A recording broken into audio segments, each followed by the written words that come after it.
দর্শক একটা ভিডিও দেখেন। অনেক উপদেষ্টা সেফ এক্সিট নেওয়ার চিন্তা করছেন। আমরা দেশবাসীকে আহ্বান জানাবো, উপদেষ্টাদেরকে আহ্বান জানাবো যে সেফ এক্সিট নেওয়ার আগে সম্পদের হিসাব বিবরণী দিন। জনগণের বিষয়টা হচ্ছে ইউনূস সরকারের আজকে আর কালকেই হয়তো শেষ দিন। রবিবার আজকে, কালকে সোমবার, কালকে শপথ এমপিদের, আর মঙ্গলবার ওই সংসদ প্লাজাতেই আবার নতুন মন্ত্রিসভার শপথ অনুষ্ঠান। তো সেই হিসেবে ধারণা করা যায় যে এই ইউনূস সরকারের আয়ু আছে আর দুদিন।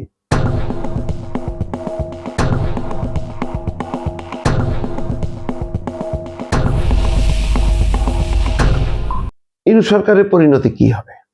ইউনূস সরকারের পরিণতি কি হবে? কালকে একটা রাতে বলা হচ্ছিল যে ফয়েজ আহমেদ তৈয়ব, আইটির দায়িত্বপ্রাপ্ত বিশেষ সহকারী ফয়েজ আহমেদ তৈয়ব, তিনি পালিয়ে গেছেন। পরে ফয়েজ আহমেদ তৈয়ব বলেছেন যে না, নেদারল্যান্ডে তিনি তার পরিবারের কাছে চলে গেছেন, যেহেতু দায়িত্ব শেষ তিনি আগেই করেছেন। যাক, এটা নিয়ে একটা মানে হাইপ তোলার চেষ্টা করেছেন। সত্য মিথ্যা কি আছে জানি না। আবার অনেকে বলছেন যে অনেকে পাসপোর্ট এক সপ্তাহ আগেই সারেন্ডার করছে, অনেকে ছুটি নিয়ে চলে গেছেন, কেউ কেউ বলছেন যে উপদেষ্টাদের অনেকেই পালাবেন। আসিফ মাহমুদ সজীব ভুইয়া বলছেন যে ছায়া সরকার গঠন হবে। তো আসিফ মাহমুদ সজীব ভুইয়া এখন এনসিপির নেতা হইল, মুখপাত্র হইল, তিনি কিন্তু এই উপদেষ্টা পরিষদেরই একটা অংশ। মাত্র কয়েকদিন আগে তিনি পদত্যাগ করেছেন, তিনি আর মাহফুজ আলম, যখন নাকি নির্বাচনী তফসিল যেদিন ঘোষণা করা হয় সেদিন। আসিফ মাহমুদ সজীব ভুইয়ার কি হবে? সরকারের বেশ কিছু উপদেষ্টাদের মধ্যে একটা বিভাজন ছিল, যেটা রাজনৈতিক দলগুলো প্রকাশ করেছে। জামাত ইসলাম বলছে যে তাদের কাছে 5 জনের একটা তালিকা আছে, সেই তালিকা তারা প্রকাশ করতে চায়, অনেকবার প্রকাশ করার হুমকিও দিয়েছেন এবং ডক্টর মোহাম্মদ ইউনূসের কাছে জমাও দিয়েছেন। আবার বিএনপিও বলেছে যে উপদেষ্টাদের মধ্যে কারা কারা জামাতের, সেই তালিকাও তাদের কাছে আছে এবং ডক্টর মোহাম্মদ ইউনূসের কার্যালয়ের আশেপাশে কারা আছে সেই তালিকাও তাদের কাছে আছে। এখন সব মিলায় একটা চাপের মধ্যে তো পড়বি নিঃসন্দেহে। বিএনপির পক্ষে যারা ছিল, যেটা জামাত ইসলাম বলছিল 4-5 জন, তারা কি স্বস্তিতে থাকবেন নাকি তারাও দৌড়ের উপর থাকবেন? কোন কোন উপদেষ্টা বলেছেন, যখন নাকি এনসিপির নাহিদ ইসলাম তারা বলেছেন যে উপদেষ্টারা বিদেশে পালাবেন এরকম, তখন অনেকে বলেছেন যে বিদেশে পালানোর জায়গা নেই।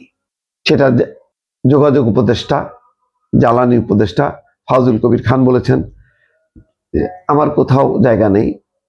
তারপরে আরো ওয়াহিদুদ্দিন মাহমুদ তিনিও বলেছেন, তারপরে অর্থ উপদেষ্টা তিনিও বলেছেন যে তারা পালাবেন না। সবাই বলেননি একযোগে। তাহলে কি এমন হবে যে বিএনপি যাদেরকে বলছিল যে যারা জামাতের সাথে সংশ্লিষ্টতা আছে তারা কি পালাবেন? মানে উপদেষ্টাদের মধ্যে একটা অংশ পালাবেন আর একটা অংশ থাকবেন, নাকি সব উপদেষ্টা চলে যাবেন, নাকি সব উপদেষ্টা থাকবেন? বিএনপির অ্যাটিটিউড কি হবে, বা ডক্টর মোহাম্মদ ইউনূসের পজিশনটা কি হবে? অনেকে বলেন যে ডক্টর মোহাম্মদ ইউনূসও নাকি চলে যাবেন, দায়িত্ব হস্তান্তর করে চলে যাবেন। কোথায় যাবেন তিনি? ইউরোপের ফ্রান্সে নাকি আমেরিকায়, কোন দেশে? সেটা নিয়েও কিন্তু বিস্তর গবেষণা আছে। আমার যেটা ক্ষুদ্র জ্ঞানে আমার ধারণা যে মঈনুদ্দিন ফখরুদ্দিন অর্থাৎ ফখরুদ্দিন সরকার, অন-11 সরকার একটা দায় মুক্তি পেয়েছিল। ওই সরকারের বিরুদ্ধে কিন্তু প্রচন্ড ক্ষোভ ছিল আওয়ামী লীগের, শেখ হাসিনার। মঈনুদ্দিন সেনাপ্রধান সহ এবং সেনাবাহিনীর বেশ কিছু জেনারেল যারা ডিজিএফআই এর দায়িত্বে ছিলেন, মনে আছে নিশ্চয়ই।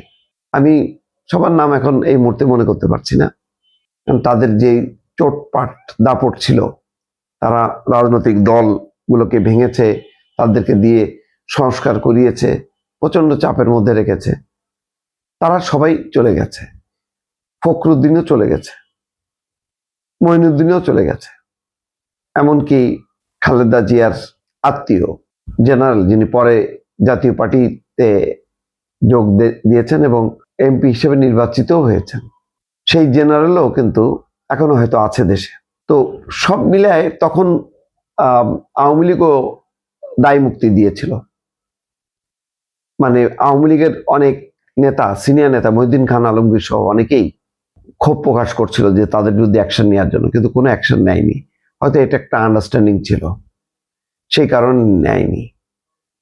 এখন প্রশ্ন হলো যে বর্তমান ইউনূস সরকারের ব্যাপারে শুরু থেকেই কিন্তু বিএনপি অনেক রকম তাদের অসন্তোষ ছিল। অসন্তোষ থাকা সত্ত্বেও জামাত যেভাবে অসন্তোষ প্রকাশ করে আন্দোলন করেছে, আবার বৈঠকও করেছে, কিন্তু সব মিলে কিন্তু একটা সাপোর্টই ছিল। আর ইউনূস, ডক্টর মোহাম্মদ ইউনূস খুব চমৎকার বিরুদ্ধে, তার বিরুদ্ধে মানে ক্ষোভ বিক্ষোভ থাকলেও তিনি সুন্দরভাবে আবার জামাতকে, বিএনপিকে, এনসিপিকে ম্যানেজ করে থেকেছেন। কিন্তু তাদের ব্যাপারে ক্ষোভ ছিল, অভিযোগ ছিল, কিন্তু সেইগুলো কিন্তু খুব একটা আমলে নেয়নি। ডক্টর মোহাম্মদ ইউনূস আমলে নেননি, তিনি সবার সঙ্গে ম্যানেজ করে চলে গেছেন।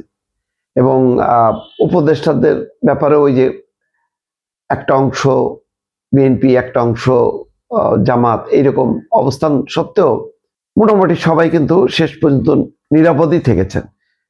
তীব্র পরিস্থিতি, খারাপ পরিস্থিতি আর হয়নি। এবং এই নির্বাচনে এরকম ভূমিধস বিজয়ের পর বিএনপি কারোর বিরুদ্ধে কোনো অ্যাকশন নেবে বা প্রতিহিংসামূলক কোনো অবস্থান নেবে ইউনূস সরকারের বিরুদ্ধে, সেটা আমার মনে হয় না। বলা যায় যে বিএনপি একমাত্র দল ইউনূস সরকারকে, মানে দেরিতে নির্বাচন হওয়ার জন্য বিএনপি ক্ষতিগ্রস্ত হয়েছে সত্য, কিন্তু প্রোটেকশনটা কিন্তু বিএনপি দিয়ে গেছে।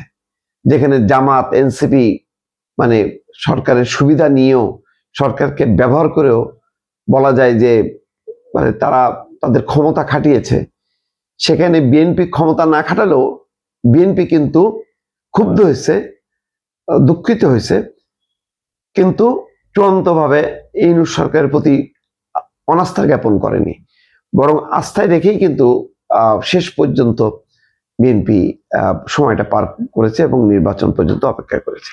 এখন নির্বাচনের পর আমার ধারণা যে শেখ হাসিনার সরকার যেমন ফখরুদ্দিন সরকারকে প্রোটেকশন দিয়েছে, বিএনপি সরকারও ইউনূস সরকার, ডক্টর মোহাম্মদ ইউনূস এবং তার উপদেষ্টা পরিষদের সদস্যদেরকে প্রোটেকশন দেবে।